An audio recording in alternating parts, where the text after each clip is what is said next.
science will set you free. I'm an atheist and I don't believe in God because there is no evidence of his existence. I know why you believe in God. You believe in God because you don't know how things were formed. When you see anything, you say, "Oh, God made that."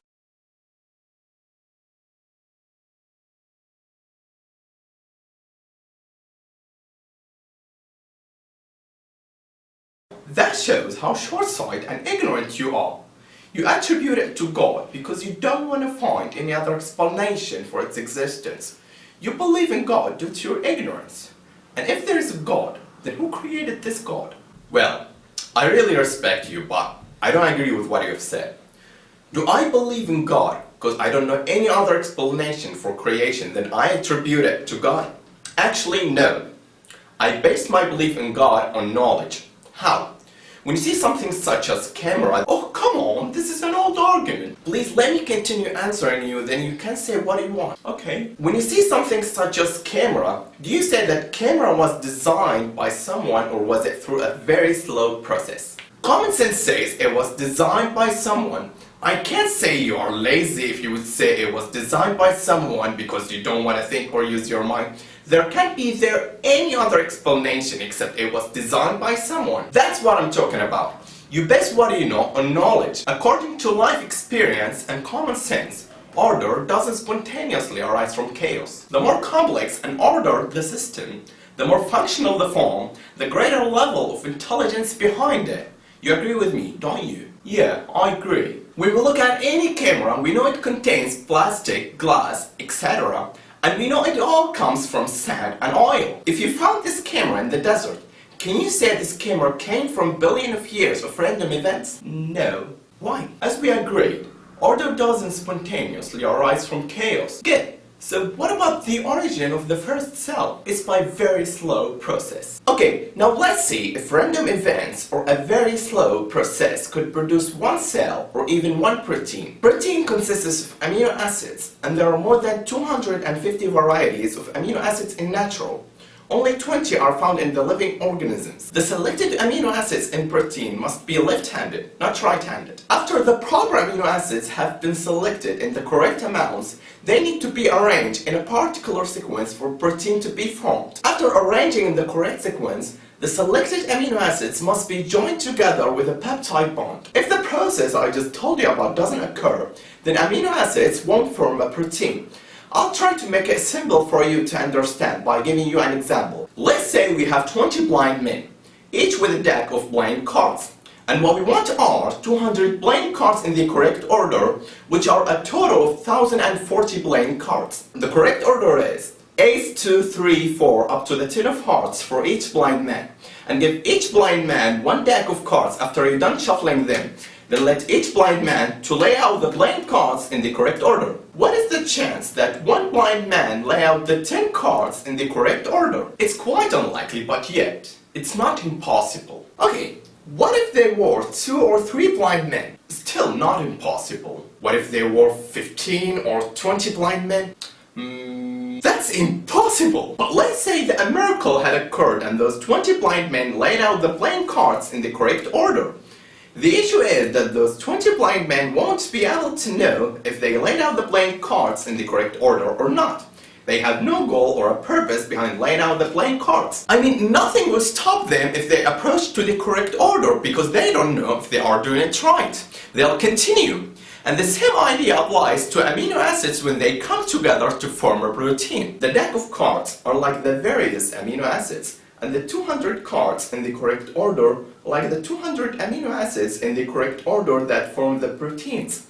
And blind men are like the random conditions that would assemble the amino acids to form a protein. What will maintain the correct order of amino acids when they approach to the precise order? Well, there is a natural law which controls the order of things. For example, I can't program a software program on the computer which can't direct the playing cards to be in the correct order. But your program has been designed by you. It was designed to choose a certain playing cards that gives us the correct order and to maintain the correct order. So, who wrote this natural law that recognizes and chooses the required amino acids in the exact order and maintains the complex organization of the amino acids? Remember, Order doesn't spontaneously arise from chaos. So, the first issue is the impossibility of this grouping in the correct order.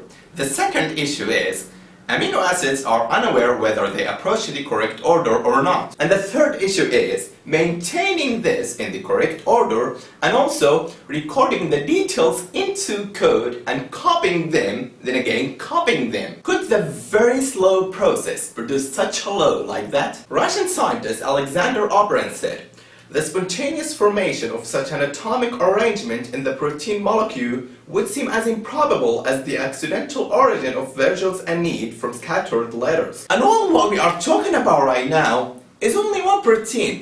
All these complexities are only in one protein. How complex do you think a cell that contains hundreds of proteins is? أم خلقوا من غير شيء أم هم الخالقون. Now, let's escape to the biggest issue, which is consciousness. Think for a while of a piece of clay in front of you. Do you think that given a trillion years or infinite time that this clay could suddenly or even gradually become conscious and aware of its surrounding and identity the way you are? It could never happen. And the same goes for any kind of matter. It could never become aware, never think, but you position is that. Are you talking to me, mate? No, I mean, you're talking to me, don't you? Yeah, you. Consciousness can't be something materialistic or physics. It's something different. When you dream, you see some things you didn't choose to see, and it seems like reality.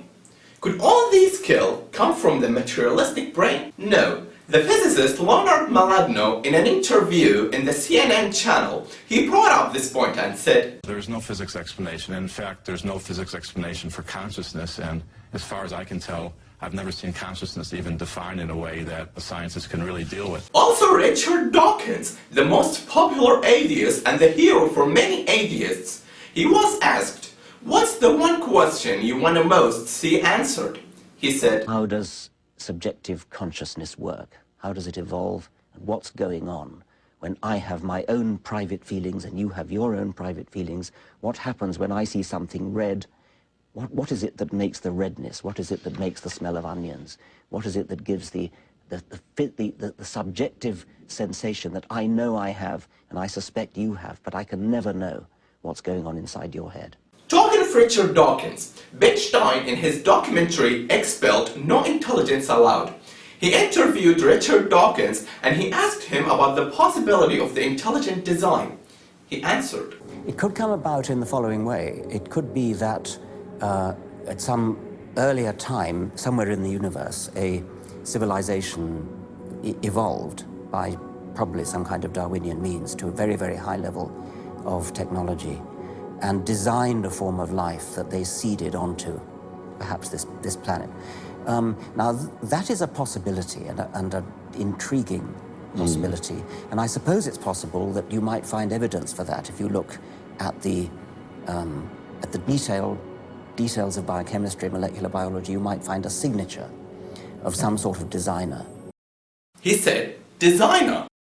And that designer could well be a higher intelligence from elsewhere in the universe. Well, but that higher intelligence would itself have had to have come about by some explicable or ultimately explicable process. It couldn't have just jumped into existence spontaneously. That's the point. Yes, Dawkins. This designer is higher intelligence. This designer is nothing like unto him. This designer must be different from his designs. If that design or creation is dependent, the creator must be self-sufficient. And if that creation is finite, the creator must be eternal. And if that creation is confined by space and time, the creator must be free of it. We can see that Dawkins has an issue with the mystery of where did this designer come from. In the other words, who designed the designer or who created God? Well, this is a flawed question in my opinion. Why? Designer has his own attributes and the designs have their own attributes. And you are here mixing and confusing the attributes of the designer with the attributes of the designs. For example, I made this ball. Here, I'm the designer and this ball is the design. My attributes, I feel, think, see and sleep. Ball doesn't have these attributes. You can't claim that ball think or feel. And you can't associate the attributes of ball with me. The ball doesn't have the ability to comprehend what I feel or think because its attributes are limited. And the designer has superior attributes than the design. I'll repeat the example, but I'll replace the word me with the word God, and replace the word ball with the word me. God made me. God is the designer, and I'm the design. God's attributes are self-sufficient, eternal, and not confined by space and time. I don't have these attributes, and you can't claim that I am eternal or self-sufficient.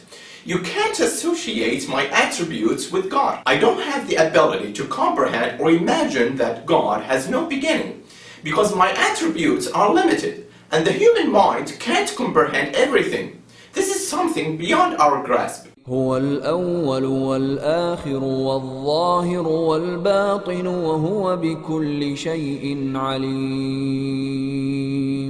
I bear witness that there is no God but Allah, and I bear witness that Muhammad is the messenger of Allah, and I bear witness that Jesus is the servant of Allah and his messenger. Thanks for watching this video, and I do apologize if I said anything wrong. See you later.